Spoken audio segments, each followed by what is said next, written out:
As my ex-husband and I signed our divorce papers, he leaned in and sneered, "Enjoy your last day with the kids. You'll never see them again." He thought he held all the power, but 5 hours later, he was the one on the phone, a broken man, begging me to save him. Let me take you back to the beginning so you can understand how I got here. My name is Sarah, and I married David Chen 12 years ago. At the time, I thought I was the luckiest woman alive. He was handsome, successful, and charismatic. Everyone loved him. He could walk into a room and instantly become the center of attention. People were drawn to his confidence and his smile. I was 26 years old and completely swept off my feet. The first year of marriage was like a dream. David showered me with gifts and attention. He took me to expensive restaurants and luxury vacations. He introduced me to his world of business dinners and charity galas. I felt like Cinderella at the ball. But so slowly, I barely noticed it happening. The dream started to crack. It began with small suggestions. David mentioned that my friend Kelly was a bad influence. He said she dressed too provocatively and drank too much. He worried she would drag me down with her. At first, I defended Kelly. But David kept bringing it up, always with this concerned, caring tone. He made it seem like he was protecting me. Eventually, I started seeing Kelly less and less. When she stopped calling, I told myself we had just grown apart. Then it was my college friends. David said they were stuck in the past and holding me back from my new life. He pointed out that they still lived in small apartments and worked ordinary jobs. He said I had outgrown them. I started declining their invitations. Soon, they stopped inviting me altogether. My family was harder for him to isolate me from completely, but he found ways. He scheduled trips during holidays. He booked expensive vacation packages that my parents could never afford to join. He made comments about how my sister was jealous of our success. He suggested my mother was too critical and negative. Visits became shorter and less frequent. Phone calls happened only when David was at work. By the time our first child was born, I had almost no one left, except David. And that was exactly how he wanted it. The financial control came next. David convinced me to quit my job as a marketing coordinator when I was pregnant with our daughter Emma. He said we didn't need the money and that I should focus on being a mother. It made sense at the time. His salary as CEO of his tech consulting firm was more than enough for both of us. Why should I work myself to exhaustion when I didn't have to? But once I quit, David took over everything. He closed my personal bank account and added me to his accounts instead. He said it was simpler to manage everything together. He gave me a credit card, but he reviewed every purchase. If I bought something he didn't approve of, he would ask about it. Do you really need another pair of shoes? You have plenty already. Or, that's a lot of money to spend on groceries. Are you being wasteful? I started to feel like I had to justify every dollar I spent. I was living in $1 million house, but I felt poor. I had access to thousands of dollars, but I felt like I had to beg for permission to use it. The irony wasn't lost on me. When our son Lucas was born 3 years later, things got even worse. David became obsessed with image. Our children weren't just our kids. They were props in his perfect life. He hired a professional photographer to take family portraits every season. He insisted the kids wear specific designer clothes for outings. He coached them on how to behave at company events. Emma was naturally outgoing and performed well in these situations. David praised her constantly when she was good and charming. But Lucas was quieter and more sensitive. He didn't like the attention. David grew frustrated with him. He would make comments like, "Why can't you be more like your sister?" Or, "Stop being so shy. It makes you look weak." I tried to protect Lucas, but David accused me of coddling him. We fought about it constantly. Those were some of the only times I stood up to David, and he hated it. He told me I was undermining his authority as a father. He said, I was raising Lucas to be soft and unsuccessful. I started to realize that David didn't love our children for who they were. He loved the idea of them. He loved how they looked in Christmas cards and how people complimented us on our beautiful family. But he didn't actually know them. He didn't know that Emma loved to draw and created entire worlds in her sketchbooks. He didn't know that Lucas could identify every type of bird at the park and kept detailed notes about their behaviors. David knew their accomplishments and their test scores. He knew their soccer goals and their piano recital pieces. But he didn't know their hearts. The breaking point came on a Tuesday afternoon in April. I had taken Lucas to a birthday party at a children's museum. He was having a wonderful time exploring the exhibits with his friends. When I picked him up, his face was glowing with happiness. He talked nonstop about a fossil exhibit and how he wanted to be a paleontologist when he grew up. When we got home, Lucas ran to tell David all about it. David was in his home office on a video call. He held up a hand to silence Lucas and pointed at the door. Lucas's face fell. He quietly left the room. I found him later in his bedroom, crying. He asked me if Daddy thought he was annoying. Something inside me broke in that moment. I realized I had spent 8 years making excuses for David's behavior. I had told myself he was stressed from work. I had convinced myself he was just old-fashioned in his views on parenting. I had blamed his own difficult childhood for his emotional distance. But watching my 7-year-old son cry because his father couldn't spare 30 seconds to hear about his day, I finally saw the truth. David was a narcissist. Everything in his world revolved around him. If something didn't serve his needs or boost his ego, it simply didn't matter. I decided that night to leave him. But I didn't tell anyone. I knew I couldn't just walk out the door. I had no job, no money of my own, and no home to go to. David controlled everything. If I made a wrong move, he would destroy me. So I started planning. I got a post office box and opened it in my maiden name. I contacted a divorce lawyer named Patricia Morrison, who had been recommended by a women's shelter website.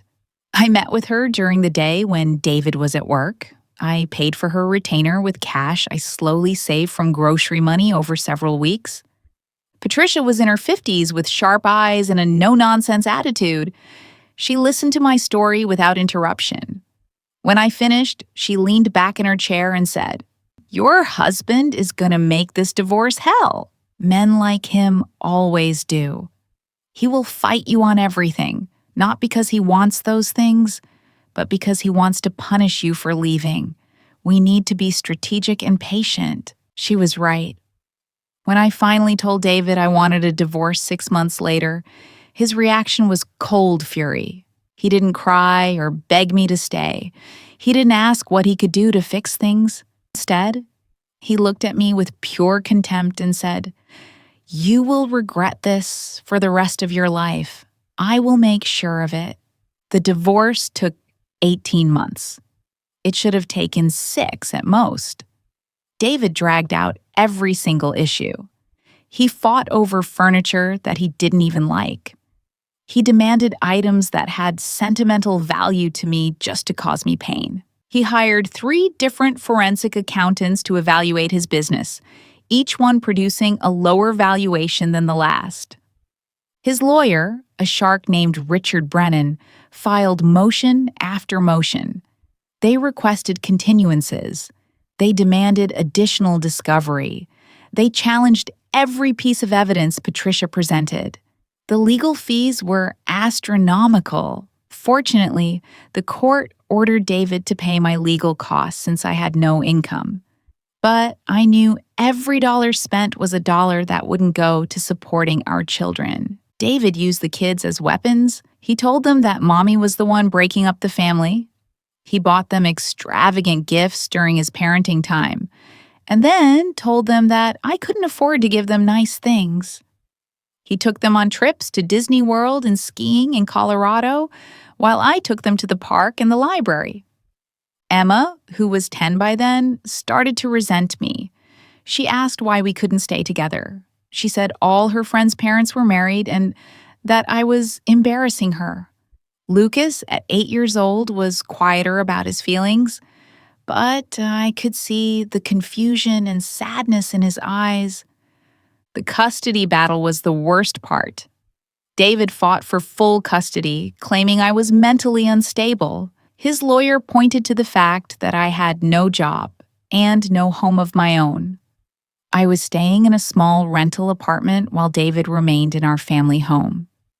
They painted me as a leech who had lived off David's success and contributed nothing to the marriage. Patricia fought back hard. She documented David's long work hours and frequent business trips. She showed that I had been the primary caregiver throughout the marriage. She brought in teachers and coaches who testified that I was the parent who showed up to school events and doctor's appointments. In the end, the judge awarded joint custody with an even 50-50 split. David was furious. He had wanted to win completely, to take the children away from me as punishment. But the judge saw through his tactics. She noted in her ruling that both parents were capable and that the children needed both of us. The financial settlement was more complicated. David's company, Chen Tech Consulting, was his primary asset. It was valued at $12 million. By law, I was entitled to half of the marital assets, but David refused to liquidate or take on debt to pay me out. He claimed it would destroy the company. This is where Patricia proved her brilliance. Instead of fighting for a lump sum, she negotiated something unusual. I would retain a 15% ownership stake in the company with specific rights. I would remain a signatory on major corporate decisions. Any changes to the corporate structure, any large asset transfers, or any changes in executive leadership would require my approval. David's lawyer thought this was a great deal. From their perspective, it meant David didn't have to pay me millions up front. He would pay me a percentage of profits annually instead, which could be manipulated through accounting. Richard Brennan actually smirked when Patricia proposed it. But Patricia knew exactly what she was doing. She explained it to me in her office one afternoon. David's company holds several government contracts, including one with the Department of Defense. Those contracts have strict morality clauses. If David engages in any criminal activity or behavior that damages the company's reputation, those contracts can be terminated immediately. As a partial owner with signatory rights, you have the legal standing to protect the company from his actions. Do you understand what I'm saying? I understood. She was building me a weapon. The final divorce decree was signed on a Friday in October. David and I met at the courthouse with our lawyers. The judge asked us both if we agreed to the terms. We said yes. She signed the order. We were no longer married. I thought the ordeal was over. I was wrong. That evening was my scheduled custody handover. David was supposed to drop the kids off at my apartment at 6 o'clock. He showed up at 6:30. Emma and Lucas ran inside to put their bags in their rooms. I stood at the door with David. He looked at me with a smile that made my skin crawl. It was the smile of someone who knew a secret you didn't. He leaned in close and spoke quietly so the kids wouldn't hear. Enjoy your last evening with them. You'll never see them again after this weekend. His voice was casual, like he was commenting on the weather. I'll use every dollar I have to make sure you never get a moment of peace. I'll turn the kids against you so completely that they'll refuse to see you. By the time I'm done, they'll hate you as much as I do.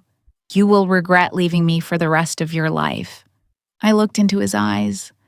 I saw the cruelty there, the satisfaction he felt at delivering this threat. He expected me to cry or beg or get angry.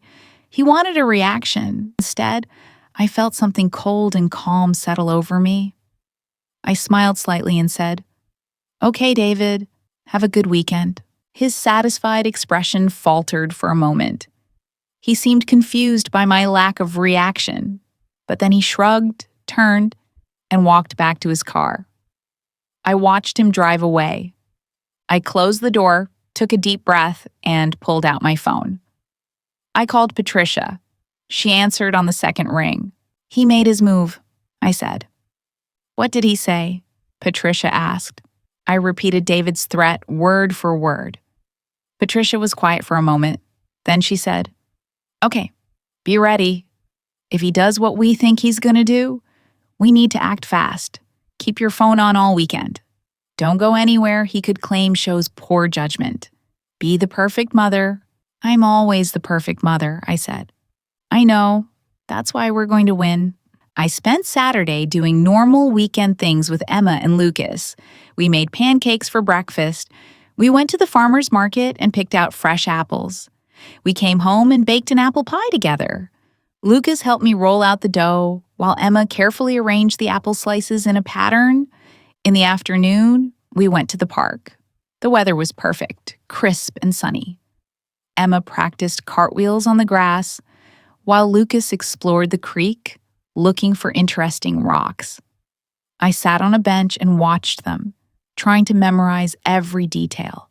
The sound of Emma's laughter, the look of concentration on Lucas's face as he examined a smooth stone. David's threat kept echoing in my mind. What if he actually succeeded? What if this was one of our last normal days together? But I pushed the fear down. I had to trust Patricia. I had to trust the plan. Sunday morning, my phone buzzed with a text message. It was from David. My hands shook slightly as I opened it. The message contained a photo. It showed 3 first-class plane tickets. The destination was the Cayman Islands, and they were one-way tickets. The departure was scheduled for Monday morning. The names on the tickets were David Chen, Emma Chen, and Lucas Chen. Below the photo, David had written, "Time for a permanent vacation. The kids are so excited. Hope you enjoyed your weekend together. Say goodbye." I stared at the message. The Cayman Islands had no extradition treaty with the United States. If David took the kids there, it would be almost impossible to get them back. This wasn't just parental alienation. This was parental kidnapping. And he had just sent me written proof of his intent. I took screenshots of the message. I forwarded them to Patricia. Then I called her. "I got it," she said immediately. "This is exactly what we needed. Don't respond to him. Don't call him. Don't give him any warning that we're about to move. Just act normal." "What do I tell the kids?" I asked. Emma and Lucas were in the living room, watching a movie. "Nothing yet. They're supposed to go back to him tonight, right?" "Yes, at 6. Let that happen. He can't take them anywhere until tomorrow morning. That gives us tonight to execute our plan. Sarah, I need you to trust me now. Can you do that?" I thought about my children on a plane to a foreign country, about never seeing them again, about David winning after everything he had done. Then I thought about the divorce decree and the clause that Patricia had fought so hard for. "Yes," I said. "I trust you." At 6 o'clock, David picked up Emma and Lucas. They gave me hugs goodbye. Emma was her usual distant self, but Lucas held on a little longer. I kissed the tops of their heads and told them I loved them. David didn't even look at me. He just loaded the kids into his BMW and drove away. I stood in the doorway and watched until his car disappeared around the corner. Then I went back inside, got dressed in my best professional clothes, gathered the documents Patricia had told me to bring, and drove to an office building downtown. Chen Tech Consulting occupied the entire 5th floor of a modern glass tower. I had been here before for company parties, back when I was still married to David. I knew the layout. I knew the conference room with the long table and the leather chairs. When I arrived at 7 o'clock, the conference room was full. Patricia was already there. So was the company's board of directors. There were 6 of them. 3 investors who had helped David start the company, the CFO, the head of operations, and an independent director who had been appointed as part of their government contracting requirements. They all looked surprised to see me. The lead investor, a man named Robert Paulson, stood up. Sarah? What's this about? Patricia said there was an emergency board meeting, but she didn't explain why. Patricia gestured for me to sit at the head of the table. I sat down. My heart was pounding, but I kept my face calm. Thank you all for coming on short notice, Patricia began. I've called this meeting under the authority granted to Sarah Chen in the divorce decree finalized this past Friday. As you all know, Sarah retained a 15% ownership stake in Chen Tech Consulting with specific signatory rights on major corporate decisions. Yes, but what's the emergency? Robert asked. Where's David? David is not aware of this meeting, Patricia said. And that's intentional. I need to present you with some information, and then you'll need to vote on a course of action. She opened her briefcase and pulled out a folder. She passed copies of documents around the table. I recognized them. The divorce decree, the custody agreement, and screenshots of David's text message showing the plane tickets. The board members read in silence. I watched their faces change as they realized what they were looking at. Is this real? The CFO, a woman named Jennifer Lake, asked quietly. Is David planning to kidnap his own children and flee the country? Yes, I said. It was the first word I had spoken since sitting down. He's planning to take them tomorrow morning. Those tickets are real. I verified it with the airline. Why would he do this? The head of operations asked. He looked genuinely confused. Because he wants to punish me for leaving him, I said simply, and because he believes he can get away with it. Robert leaned back in his chair. He looked at Patricia. What does this have to do with the company? This was the crucial moment. Patricia leaned forward. Chen Tech Consulting holds 3 major government contracts, including the Department of Defense cybersecurity project. That contract alone is worth $8 million annually. All of these contracts have morality clauses and key person clauses. If David, as CEO and majority shareholder, is charged with a federal crime, those contracts will be terminated immediately. The company will lose over 70% of its revenue. Parental kidnapping is a federal crime, Jennifer said slowly. She was putting it together.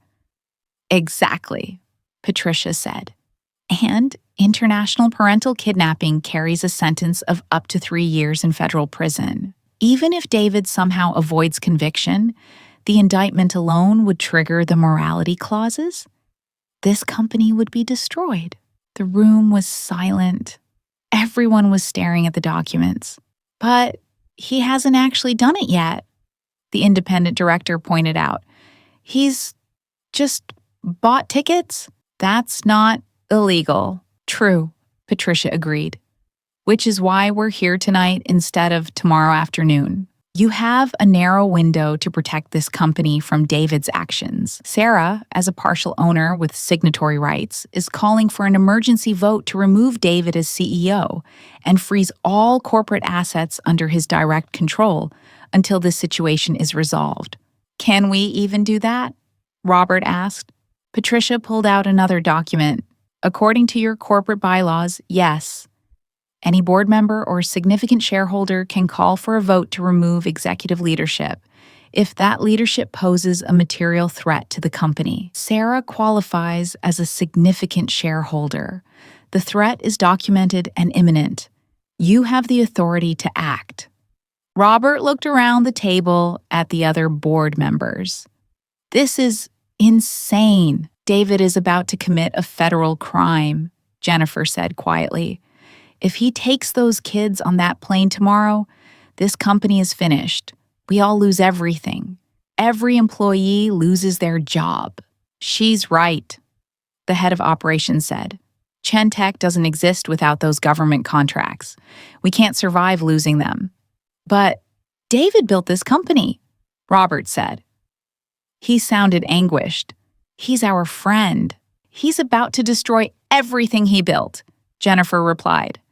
And take all of us down with him? I don't see that we have a choice. Patricia spoke up. I need to be clear about something.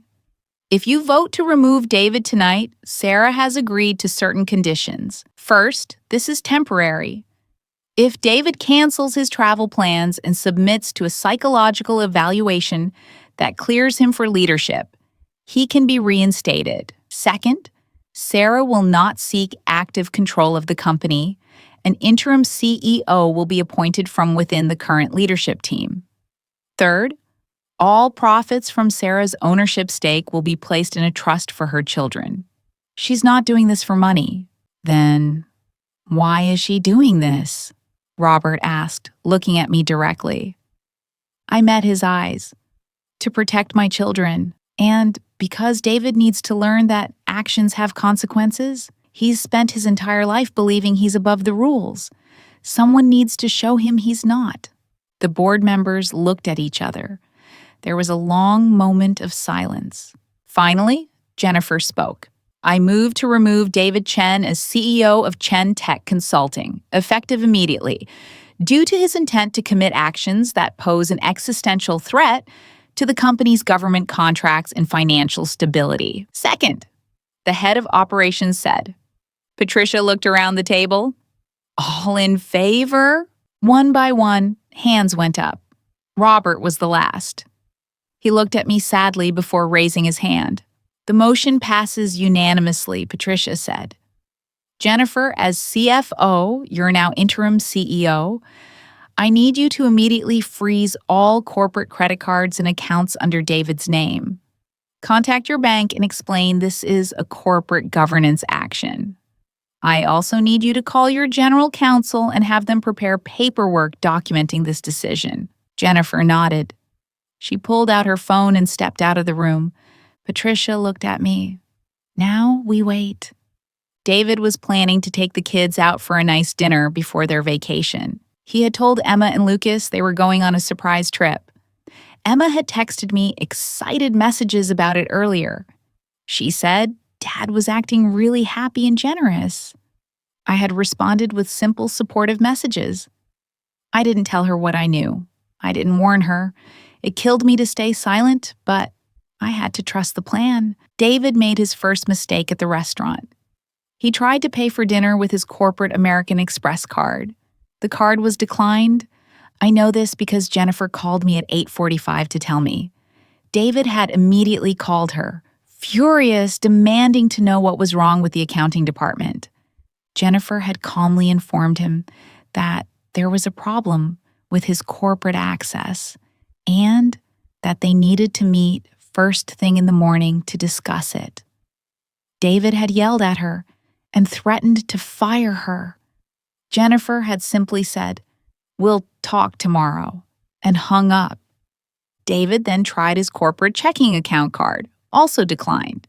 He ended up paying for dinner with his personal credit card. I'm sure he was angry and confused, but he probably assumed it was a banking error. Men like David always assume errors are someone else's fault. After dinner, David took Emma and Lucas back to his house. He told them to pack their favorite things for the trip. Emma posted a photo on Instagram of her suitcase with the caption, "Mystery Vacation with Dad." My phone rang at 9:30. It was an unknown number. I almost didn't answer, but something made me pick up. "You need to call this off right now." It was David, and his voice was shaking with rage. "I don't know what you think you're doing, but you need to reverse whatever you did to my accounts." "I don't know what you're talking about," I said calmly. "Don't play dumb. My corporate cards aren't working. I know you did something." "David, we're divorced. I don't have access to your accounts." "You're lying. Fix this right now, or I swear to God, Sarah." "Or what?" I interrupted. "You'll take my kids away?" "You already told me that was your plan." There was a pause. I could hear him breathing hard. "That was just talk. I was angry. You know I wouldn't actually do that." "Really? So you didn't buy 3 one-way tickets to the Cayman Islands for tomorrow morning?" Another pause, longer this time. "How do you know about that?" His voice had changed. The anger was still there, but now there was something else. Fear. "You sent me a photo of the tickets, David. with a message telling me I'd never see the kids again. Did you forget? That was a joke. You can't take a joke? Parental kidnapping is a federal crime. I don't find it very funny. I'm not kidnapping anyone. They're my kids too. I can take them on vacation. One-way tickets to a country with no extradition treaty? That's not a vacation, David. That's kidnapping. And when you commit a federal crime, it triggers the morality clauses in your government contracts. Your company loses everything. I heard him suck in a breath. He was finally understanding. The board met tonight, I continued. I showed them your text messages and the tickets. They voted unanimously to remove you as CEO to protect the company from your criminal activity. Your corporate assets are frozen. You have no access to company funds, company cards, or company property. You can't do this! His voice had risen to almost a shout. It's my company. I built it. I'm a 15% owner with signatory rights on major decisions.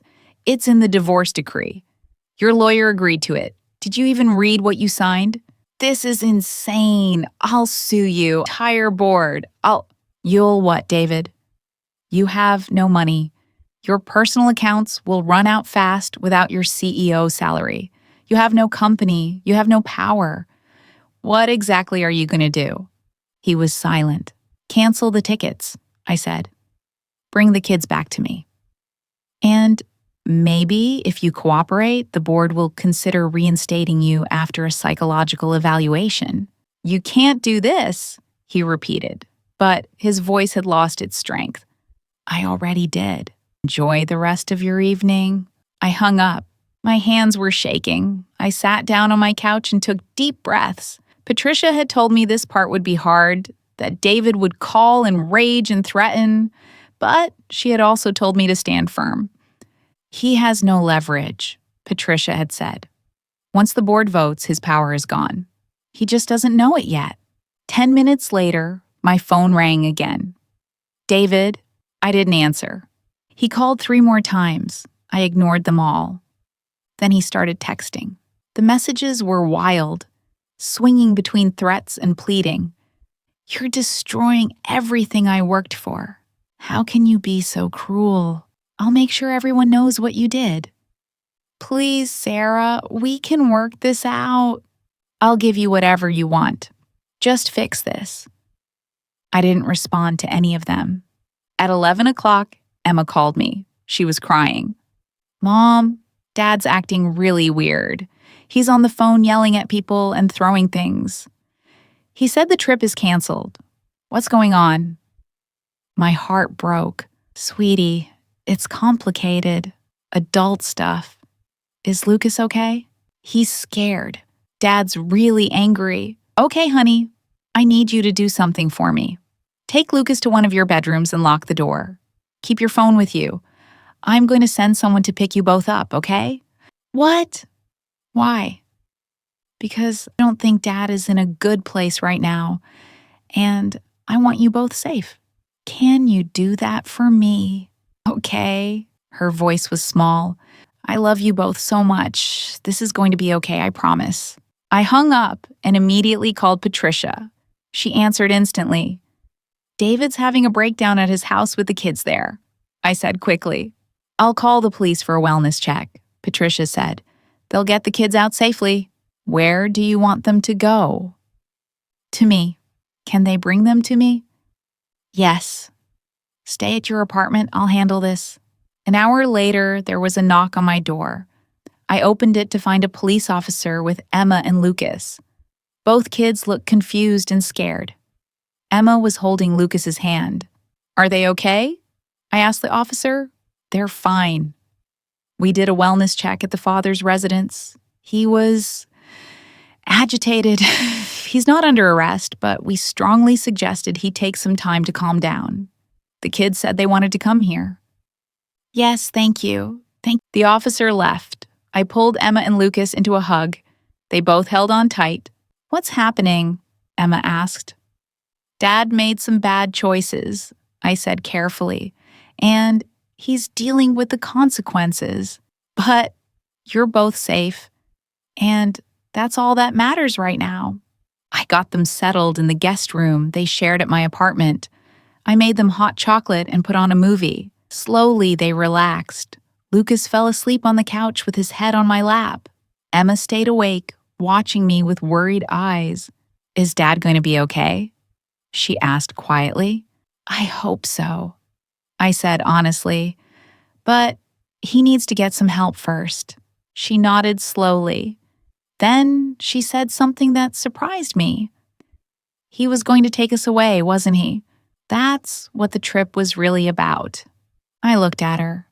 She was 10 years old, but her eyes looked much older in that moment. Yes, I said. He was. I heard him on the phone earlier, before he started freaking out. He was talking to someone about how you'd never find us. I didn't understand at first, but then she trailed off. I'm sorry you had to hear that. I'm sorry I've been mean to you, she said, and her voice cracked.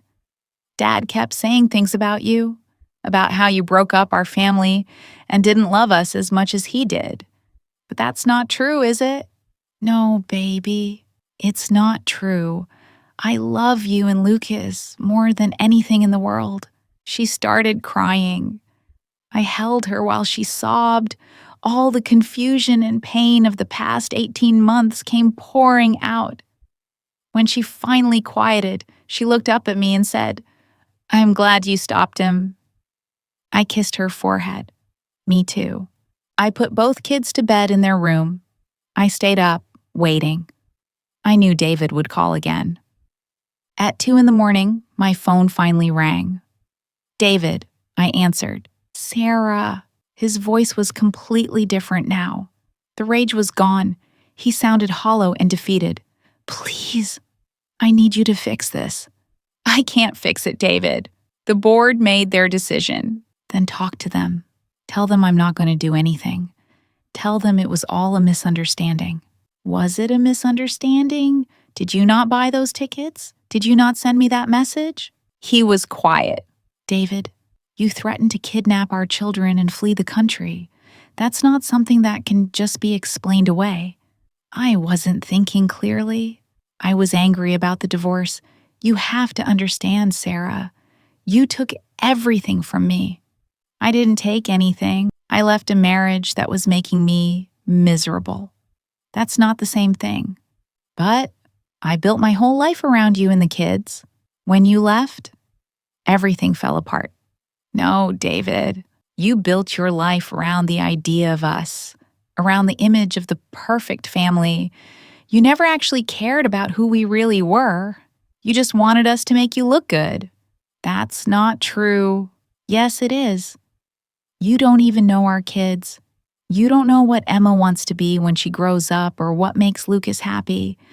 You just know their grades and their achievements. You love the idea of them, not them. He made a sound that might have been a sob. What do I do now? You get help. Real help. You talk to a therapist about why you need to control everything and everyone around you. You learn how to be a person instead of a performance. And maybe, eventually, you can have a real relationship with your kids. And the company? That's not up to me. That's up to the board. But I'll tell you what I told them. If you cancel the tickets, submit to a psychological evaluation, and prove you're not a danger to yourself or others, they'll consider reinstating you. Consider? That's all I can offer. You burned a lot of bridges tonight, David. He was quiet for a long moment. I need access to my accounts. I can't function without money. You have your personal accounts. You'll have to live on those for now. You know I can't maintain my lifestyle on just my personal savings. The house alone costs, then sell the house, downsize, live within your means. Welcome to the real world. How can you be so cold? I'm not being cold, David. I'm being realistic. You did this to yourself. I gave you joint custody. I didn't ask for revenge or punishment in the divorce. I just wanted to move on. You're the one who decided that wasn't enough. You're the one who threatened to take my children away forever. These are the consequences of your choices. But I'm begging you, Sarah. Please, help me. 5 hours ago, he had sneered at me and told me I'd never see my kids again. 5 hours ago, he thought he held all the power.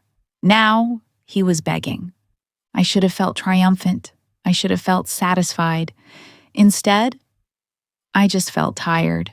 I'll talk to the board, I said finally. I'll tell them you've agreed to cancel the tickets and seek help. But David, you need to understand something. This is your last chance. If you ever threaten me or the kids again, if you ever try to use them as weapons, I will not hesitate to do this again. Do you understand? Yes. Bring me proof that you canceled those tickets. Do it first thing in the morning, and then make an appointment with a therapist. Not just any therapist. Someone who specializes in narcissistic personality disorder. I want to see proof of that appointment too. Okay. And David, the new custody arrangement is going to be different. I'm filing for primary physical custody. You'll have supervised visitation until you complete at least 6 months of therapy, and the therapist clears you for unsupervised time. Sarah, those are my terms. Non-negotiable. He was silent. And one more thing. We're restructuring your child support payments. Instead of paying me directly, you'll be paying into trust funds for Emma and Lucas. Those funds will be managed by an independent trustee and used only for their benefit. You don't get to hold money over my head anymore. That's going to require lawyers. New agreements. Patricia already drew up the papers. You just need to sign them. I could almost hear his mind working, trying to find an angle, a way to regain some control. But there was none. He had no leverage. He had no power. He had nothing but the choice to agree or lose everything completely. Okay, he said finally. I'll sign. Good. Bring the papers with you when you drop off the proof of the canceled tickets. 9 o'clock tomorrow morning at my apartment. Can I see the kids? I looked down the hall toward their room. Not tomorrow. You scared them tonight. Emma and Lucas need some time. But I need to explain. No, David. What you need to do is get yourself together. The kids don't need your explanations. They need you to be a stable, healthy parent. When you've made progress on that, we can talk about visits. He made a sound of frustration, but he didn't argue. He knew he couldn't. I'll see you at 9, I said, and hung up. I finally let myself cry. It wasn't tears of joy or victory. It was just release. 18 months of tension, fear, and fighting finally flowing out of me. I had won. But it didn't feel the way I thought it would. The next morning, David showed up at exactly 9 o'clock. He looked terrible. His eyes were red and bloodshot. His clothes were wrinkled.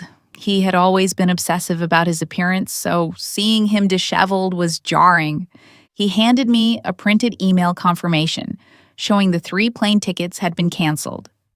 Then he gave me a folder with the new custody and child support agreements, signed and notarized. I made an appointment with a therapist for Wednesday. He said quietly, Dr. Sarah Hoffman. She specializes in what you said. I nodded. Thank you. He looked past me into the apartment. Are Emma and Lucas here? Yes, but they're not ready to see you yet. His face crumpled slightly. Please, Sarah. I just want to tell them I'm sorry. I considered. Then I called down the hall. Emma? Lucas? Dad's here. Do you want to talk to him?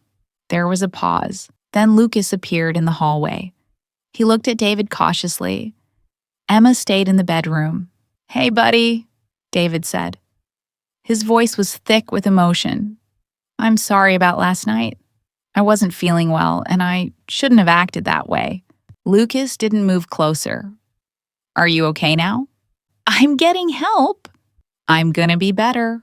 I promise. Lucas nodded slowly. Then he said something that made my heart break. Are you still mad at Mom? David glanced at me, then back at Lucas. No, I'm not mad at Mom. She was just trying to protect you. Okay. Lucas hesitated, then said, I love you, Dad. I love you too, son. So much. Lucas went back to the bedroom. Emma never came out. David looked at me. She hates me. She doesn't hate you. She's confused and hurt. Give her time. He nodded.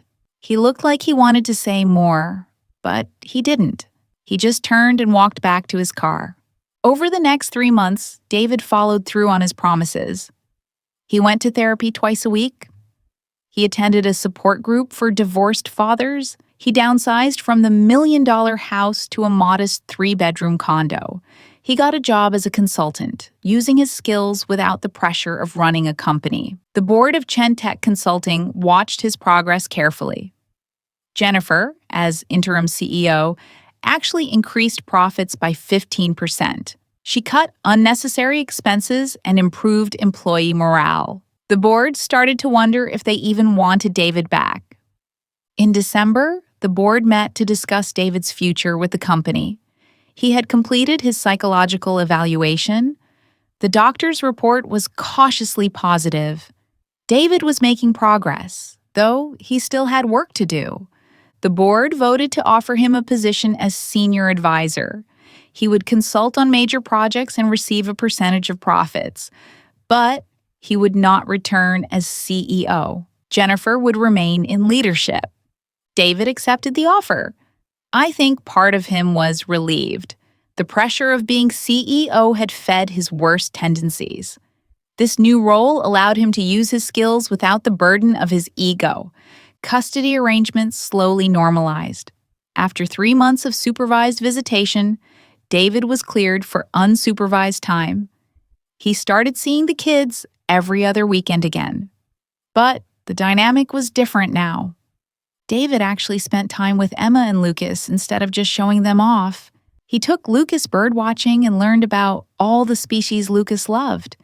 He bought Emma art supplies and sat with her while she drew, really looking at her creations. He was learning to be a father instead of a manager. Emma softened toward him.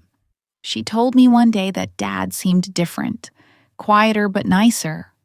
Lucas said, Dad listened now. It wasn't perfect. David still had bad days. He still struggled with control issues and ego, but he was trying. That was more than he had ever done before. As for me, I went back to school. I used some of my settlement money to get a master's degree in social work.